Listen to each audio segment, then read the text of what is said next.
edition of FreightWaves Now. Really exciting stuff happening in the Carolinas. Let's talk about that, but first, let's see what Nick Austin has to say with the weather. Welcome to FreightWaves Weather, your Tuesday edition. I'm meteorologist Nick Austin, and we're looking for a lot of wet weather across the south today. That's really going to be the one big problem here in the lower 48 states. Anywhere from Dallas all the way over to South Carolina, mainly along and south of the I-20 corridor. That includes part of I-10 as well. Across the Gulf Coast, we're going to see a lot of periods of heavy rain. It's already been wet across some of the southern states this morning.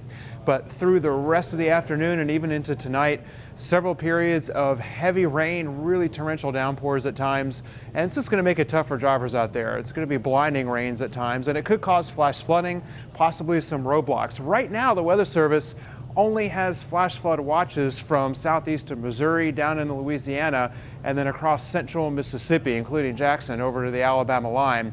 But I wouldn't be surprised if they add some more areas to the flash flood watch as we continue to go through the daytime. So that's going to be the main issue across the southern states. We're also looking for more flooding problems further north. This is the Red River right along the Minnesota-North Dakota border. And there have been flooding problems here for the past few days.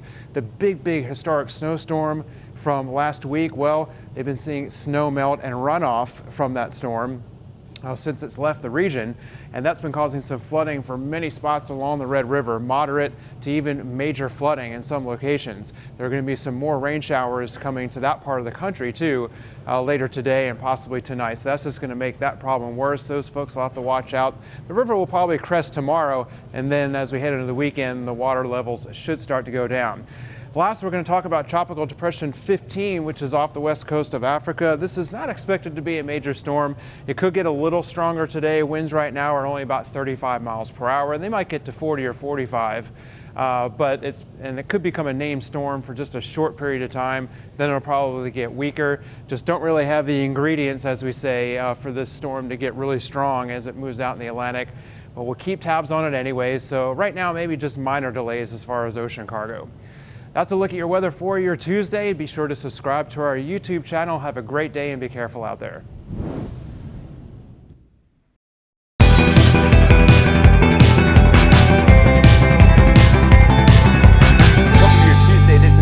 Update sponsored by Power Fleet. My name is Kyle Cunningham. Let's talk about what's happening in North Carolina. Exciting moves up. If you're a carrier and you're running in North Carolina, I want you to watch these two markets. That's going to be Wilmington, North Carolina and Raleigh, North Carolina. Now, if we take a look at this chart here, Wilmington's our blue mountain, and this green line here, that's going to be your outbound rejections for Raleigh. So looking at both outbound rejections, you can see from around September 10th to where we are today, a huge increase in regards to outbound rejections, indicating that capacity inside these markets is just not keeping up with the available outbound options. And speaking of outbound options, let's look at the outbound tender volume. North Carolina, the entire state, showing just a smidge greater in terms of outbound volume versus inbound. So a little bit more options. If you're in this market, if you're near North Carolina, take a look. Raleigh going to be 229 minutes. They're going to make you wait for it. And in Wilmington, 122 minutes. So in terms of these two markets, Wilmington is going to be your better choice. Moving over to Shreveport, Louisiana, we can see that the outbound tender volume elevated above the inbound, implying greater options for you, the carrier. They're going to make you wait as well. 225 minutes down at the dock in Shreveport, getting a little better than it was last week, but still one of our highest wait times inside of Sonar. Looking at the outbound rejections at 7.6, not exactly favoring the carriers 100%, but getting better as time goes along. You can see back around the holiday periods in July, big moves up. Where we're at today, possibly see them come back up to around 10%. Hit that around mid-August. We got a big run up, 41% from yesterday. So Shreveport, one to watch out in the middle of the country. Moving down south, Jacksonville, Florida, Savannah, Georgia, and Tifton, Georgia. All three of these big moves up in terms of refrigerated options overnight. Capacity crunch down there, so keep that in mind if you have a frozen trailer in any of those markets. In terms of the best one to look at, it's going to be Savannah, 114 minutes. And then in terms of outbound rejections, 10.71, 167% up from yesterday. Let's take a look at the national outbound rejections. You can see here 4.76. big slide down, talking about 95% of all the contracted electronic tenders going out are being accepted. So that's just the way the market's moving right now. As always, thanks for watching your carrier update. We'll see you tomorrow. Joined now by Donny Gilbert, our market expert, talking about what's happening all across the country. Donny, give us a rundown of what's going on. All right, so I brought you our outbound tender volumes for the U.S. So this is all load types, of course, every market across the U.S. And we've always had a benchmark of around 10,000. So here over the past few days, we have it picking up, going up to 10,151. So we're trending up, we're over 10,000, and we want to see this continue. Now, right now we're in the middle of October. October's a tough month. I call it the calm before the storm, but normally things will kind of dip down, come like you're stuck in the mud, and it's a very tough month, it's going to have a transition month. And then here, last year around the 27th or 28th of October, is when we started that uptick headed into the retail season. So that's what we're looking for right now. I think this year our market's a little bit stronger than last year, because last year they kind of peaked out around in July, and we started that really big decline all through the latter part of 2018. So I want people to be looking and going through their markets, and hopefully that peak season will start, maybe a week and a half, sooner. So here in the next 5 to 10 days. So that's what we're looking for right now. Of these volumes right now, we see over the past few days, they're trending upwards a little bit, but we've had dry vans that are at 73.57. They've kind of dipped and turned back down a little bit, which I don't like seeing. But so far, reefer volumes have continued kind of a little bit of an upswing. So right now, reefers at 1283. Of course, 1283 out of the 10,000 reefers are about 10-15% of the entire national market right now, with dry van carrying 70 to 80% during times. Now rates, we're looking at outbound tender rejection indexes for both dry van and reefer to kind of see which direction the spot markets are going.